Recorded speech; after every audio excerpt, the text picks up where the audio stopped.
आप देख सकते हैं कैसी लग रही है बताइएगा। ये चूड़ा, ये मेरा जूड़ा, ये गजरा। और गाइस मांग टीका नहीं लगाऊंगी, बहुत गर्मी है। ठीक है, तो चलिए तैयार हो गई हूँ, ओढ़ना ले लेती हूँ। ये ओढ़ना मेरा, एक सेकेंड,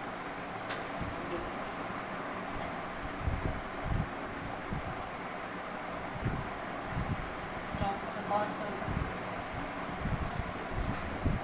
तो ये है फाइनल, ऐसी लग रही है, अच्छी लग रही है। चलिए, आप सभी को तीज व्रत की बहुत बहुत शुभकामनाएं। अब चलते हैं पूजा करने। सो गाइस अभी आ गई यहाँ पे मंदिर वाले मतलब पूजा वाले कमरे में पूजा करने तीज व्रत की। तो सबसे पहले मेरी अम्मा ना मुझसे ही पूजा करवाती हूँ, मैं घर की बड़ी बहू ना, इसलिए कहती हैं कि सबसे पहले तुम शुरू करो पूजा। तो मैं सारा स्थापना वगैरह मैं ही करती हूँ। तो अभी सबसे पहले मैं पूजा कर रही हूँ, उसके बाद मेरी अम्मा करेंगी, फिर मेरी देवरानी करेगी। तो इस तरीके से हम लोग सब साथ में ही पूजा करते हैं। यहाँ पे पूजा वाला कमरा थोड़ा सा छोटा है और बगल में मंदिर भी है, उसके बगल में मैं ये चौकी रखती हूँ। ये चौकी प्रॉपर हमेशा ऐसे रहती है और जब भी कोई वार्षिक पूजा होती है ना, मतलब जो साल में एक बार आती, जन्माष्टमी, दिवाली, तीज, चौथ, तो वो सारी पूजा मैं इसी चौकी पे, नवरात्रि की पूजा तो इस पे करती हूँ मैं। तो यहाँ पे जो बालू के बने शंकर पार्वती और गणेश जी सहित मूर्ति मिलती है यहाँ पे इलाहाबाद में, तो और भी जगह मिलती होगी। तो उस मूर्ति को हम लोग ले आते हैं और गौर गणेश कलश और इस मूर्ति की स्थापना करते हैं। मतलब उसका पूरा बड़ा बड़ा नहीं मिला मुझे, खम्बा टाइप का पत्ता ही मिला था, तो उसे चौकी पे ही मैंने ऐसे रख लिया था चारों तरफ से सजा के। और थोड़ा आटा, हल्दी और गुलाल से ऐसे थोड़ा सा मैंने रंगोली टाइप का बना के चौकी सजा ली थी। और अब सबकी स्थापना करके पूजा मैंने स्टार्ट कर दिया है। तो सबसे पहले हम लोग अपने आप को शुद्ध करेंगे, आचमनी करेंगे, माथे पे तिलक लगाएंगे और संकल्प करेंगे। फिर उसके बाद जल से स्नान कराएंगे सभी को, गौर गणेश मूर्ति और कलश जो हैं उनको सबको, और फिर पंचामृत से, फिर शुद्ध जल से। और उसके बाद चुंदरी एक ओढ़ा देंगे जो शंकर पार्वती की मूर्ति है उनको, और गौर गणेश में कलाई नारा, जनेऊ, ये सब हम लोग वस्त्र के रूप में चढ़ा देंगे। उसको चढ़ाने के बाद फिर हल्दी, रोली, अक्षत, फूल और जो भी शंकर जी को चढ़ता है, भांग, धतूरा, बेलपत्र, ये सब चीज़ें, तो ये सब तो आप लोग को पता ही होगा। तो ये सारी चीज़ें हम लोग ये तीज की पूजा में भी चढ़ती है, तो वही मैं चढ़ा रही हूँ।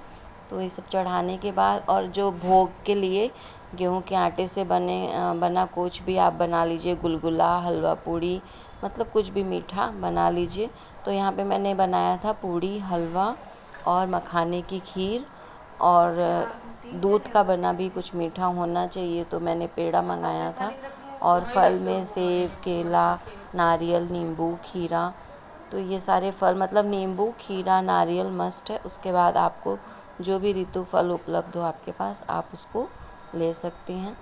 तो ये फल, पान, सुपारी, तो ये सब चढ़ता है। और श्रृंगार का सारा सामान जितना भी आप इकट्ठा कर सकें, आप ख़रीद सकें, उतनी चीज़ें आप जो भी मिलती हों, तो वो सारी चीज़ें श्रृंगार का हम लोग ख़रीद लेंगे। और गौरी माँ को श्रृंगार चढ़ाया जाता है, पार्वती जी को। और आपके पास आप साड़ी चढ़ा सके तो साड़ी चढ़ाइए, नहीं तो ब्लाउज पीस भी आप चढ़ा सकते हैं। तो यहाँ पे मैंने साड़ी भी लिया है और एक अलग से ब्लाउज पीस भी लिया है, तो दोनों चीज़ें मैं चढ़ा दूँगी। और चूड़ी, बिंदी, सिंदूर, कंघी, शीशा, काजल, पाउडर, क्रीम, लिपस्टिक, तेल, आलता, नेल पॉलिश, मतलब जो कुछ भी था वो सब। और उसके बाद बिछिया तो ज़रूरी है, बिछिया आपको चढ़ाना चाहिए, तो बिछिया भी मैंने ले लिया था। तो ये सारा श्रृंगार चढ़ाने के बाद फिर उसके बाद अभी मैं मतलब अभी पूरा पूजा नहीं कंप्लीट होगा, ये सब चढ़ा के फिर मैं हट जाऊंगी, उठ जाऊंगी मतलब यहाँ से। फिर उसके बाद अम्मा करेंगी पूजा और फिर उसके बाद मेरी देवरानी करेगी। फिर सब लोग जब पूजा कर लेंगे तब उसके बाद कथा होगी, हरितालिका तीज व्रत कथा। तो कथा मेरी देवरानी करेगी, छोटी है ना तो वही करती है। तो वो कथा होने के बाद फिर हम लोग आरती करेंगे। और आरती करके फिर गौरी को फिर से सिंदूर चढ़ाएंगे। मतलब ऐसे सुहाग के लिए फिर से पूजा के बाद सिंदूर चढ़ाया जाता है। सिंदूर चढ़ा के क्षमा प्रार्थना करेंगे और फिर बड़ों का आशीर्वाद ले लेंगे। तो ये हो जाएगी रात की पूजा। और उसके बाद फिर भोर में 4 बजे उठेंगे।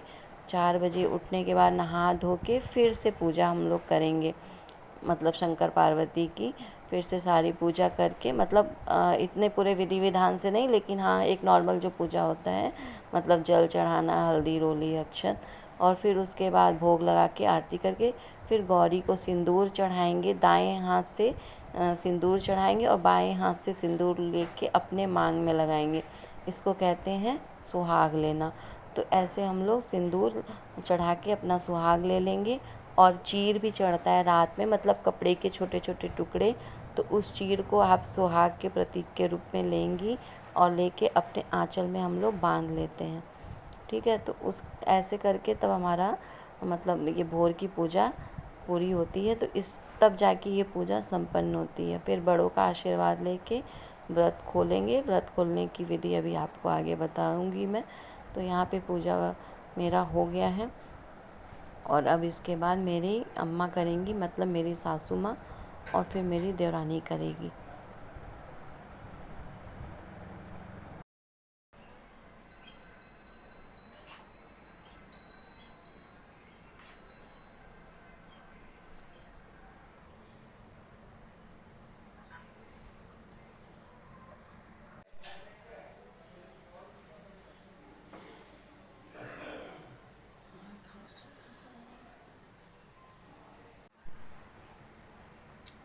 हंसी नहीं आ रही है गाइस, मेरी देवरानी को बहुत तेज सर्दी हुई है। अच्छी लग रही है ना दोनों देवरानी जेठानी की जोड़ी? कमेंट में बताइएगा। ठीक है, अभी सासू माँ पूजा कर रही हैं। अब इसके बाद इसका नंबर है, मैंने पहले ही कर लिया है। जाएंगी जिसे तुम्हारे पिता जान ही नहीं सकेंगे, इस प्रकार आपस में गाय रखें। तो यहाँ पे देवरानी मेरी पूजा कर ली और अब कथा सुना रही है हम लोग को। तो सब लोग कथा सुन के फिर आरती करेंगे। और अब माता जी के चरण स्पर्श करके आशीर्वाद लिया जा रहा है। और ये हम लोग की पूजा हो गई है। आप देख सकते हैं कितना अच्छा लगता है ना ऐसे पूजा। सो गाइज, हम लोग सास बहू लोग की पूजा हो गई और अब थोड़ा सा फोटो शूट, वीडियो शूट, है ना अम्मा? कैसे लग रहे हैं हम लोग तीनों लोग? कमेंट में बताइए कैसे लग रहे हैं।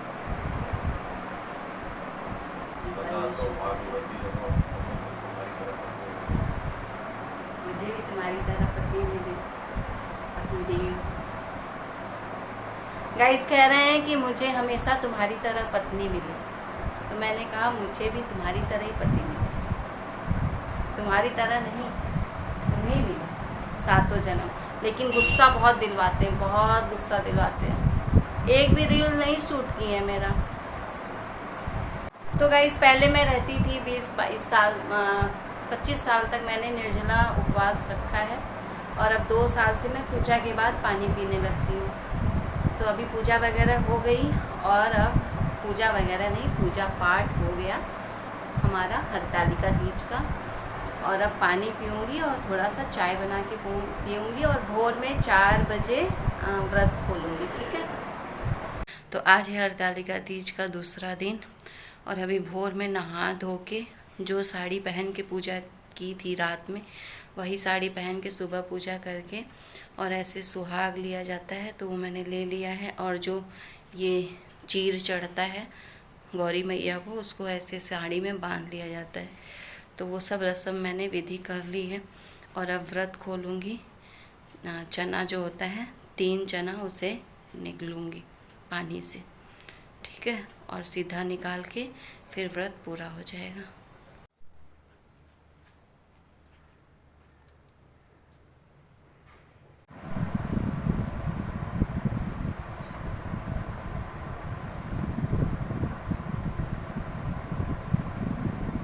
सो गाइस, चैनल को सब्सक्राइब करना बिल्कुल मत भूलिएगा, वीडियो को लाइक करिएगा और बेल आइकन हिट कर दीजिएगा ताकि आपको नोटिफिकेशन मेरे ब्लॉग का मिलता रहे। तो यहाँ पे मैं चना पानी से नील रही हूँ और उसके बाद खोलूँगी। जो भोग में रात में चढ़ाई थी तो उसको खा के थोड़ा सा फिर व्रत मैं खोल लूँगी। अब ये जो प्रसाद चढ़ाएं हलवा पूरी, इसी से व्रत खोलेंगे। Hello everyone, welcome back to my YouTube channel Seema Tripathi हक से हाउसवाइफ। तो अब आज तीज का व्रत खोलना है। सुबह खोल लिया था और व्रत के बाद ये स्पेशल नाश्ता तीज का, दही, जलेबी और ये आलू के पकौड़े, टिकिया, आलू चॉप, जो भी अलग अलग जगह अलग अलग नामों से इसे बुलाया जाता है, और ये चन्नाटेदार चटनी। चलिए फिर आज इतने कठिन व्रत का कुछ फ़ायदा मिले, है ना। आप भी आ जाइए गाइस।